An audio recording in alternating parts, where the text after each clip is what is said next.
Alam nyo, pag tinitingnan mo ang budget ng isang gobyerno, para ka na ring nagbabasa ng isang kwento. Dito mo makikita kung ano ba talaga ang mahalaga para sa kanila at kung sino ang kanilang prioridad.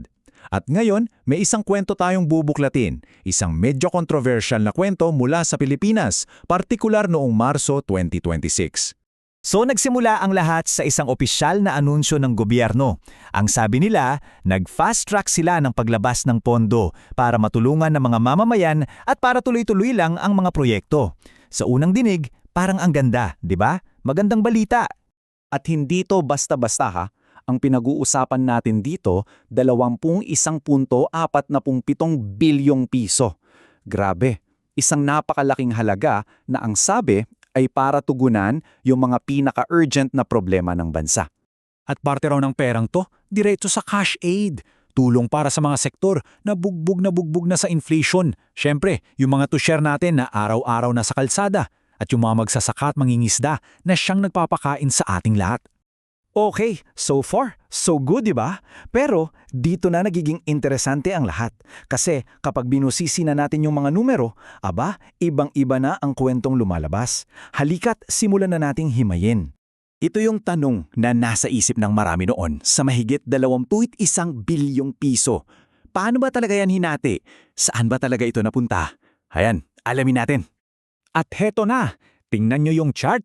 Napakalaki, napakalayo ng agwat. Sa isang banda, meron kang 2.5 bilyon para sa fuel subsidy. Sa kabilang banda naman, halos 19 bilyon para sa mga proyektong pang-infrastruktura. Kitang-kita agad, di ba?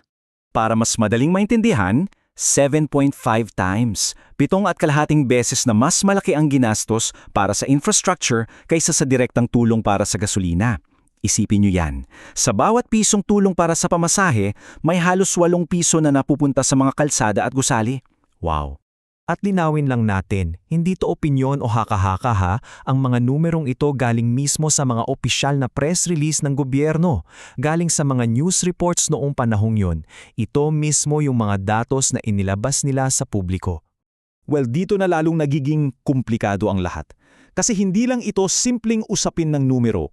Kailangan nating idagdag yung political context, yung mga nangyayari noong mga panahong yun. Una sa lahat, yung ahensyang nakakuha ng pinakamalaking tipak ng pondo, ang DPWH, kasalukuyan palang iniimbestigahan para sa isang napakalaking iskandalo. Ang tawag nga, Ghost Project Scandal. Bilyon-bilyon daw na pondo para sa mga proyektong di naman pala nag-e-exist. Sa katunayan, sobrang tindi ng mga aligasyon na ginamit pa ng ilang senador yung salitang grand robbery o malawakang pagnanakaw. So yung ahensyang iniimbestigahan para sa daan-daang bilyon na posibleng nawala, siya pa yung binigyan ng karagdagang halos 19 billion pesos.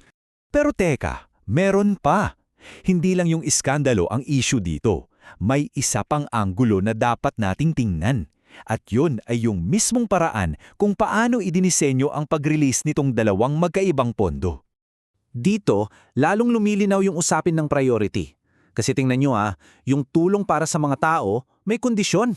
Ibig sabihin, hindi yan automatic. Kailangan munang pumalo sa isang certain level yung presyo ng langis bago mailabas yung subsidy. Samantalang, yung pambayad sa mga kontraktor para sa infrastructure, ayun, unconditional. Diretsyong bayad sa mga existing bills, walang kong, walang pero. At itong table na to, ito na yung buod ng buong issue. Sa isang panig, mayroon kang mas maliit na halaga na ang tingin ng marami ay huli na, kulang pa. At sa kabilang panig, isang dambuhalang halaga na napupunta sa isang ahensyang nababalot ng kontrobersya na nagtatanim ng tanong sa isip ng mga tao. Teka, para saan ba talaga tong pondong to? Okay, so ngayon, pagdugtong-dugtungin na natin ng lahat ng ito para mas maintindihan natin kung bakit nga ba naging ganito kainit, ganito ka-controversial yung budget release na to. Kasi sa huli, ang pinakaugat ng kontrobersya ay hindi lang basta-basta matematika. Ang tawag dyan, optics, kung ano ang itsura na ito sa mata ng publiko, lalo na sa mga taong naghihirap at nangangailangan ng agarang tulong. Tatlong pangunahing sangkap, di ba? Una, yung napakalaking agwat sa pondo.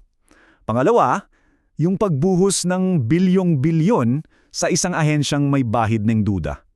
At pangatlo, yung mas mabilis na pag-release ng pambayad sa mga negosyo kaysa sa tulong para sa mga tao. Iyan ang naging recipe para sa public outrage. At ito yung tanong na naiiwan sa ating lahat. Kapag may krisis at limitado ang pera ng bayan, paano mo ba titimbangin yung paggawa ng mga kalsada para bukas kumpara sa pagpuno ng kumakalam na sikmura ngayon? Isang napakahirap na tanong na hanggang ngayon patuloy nating pinag-uusapan.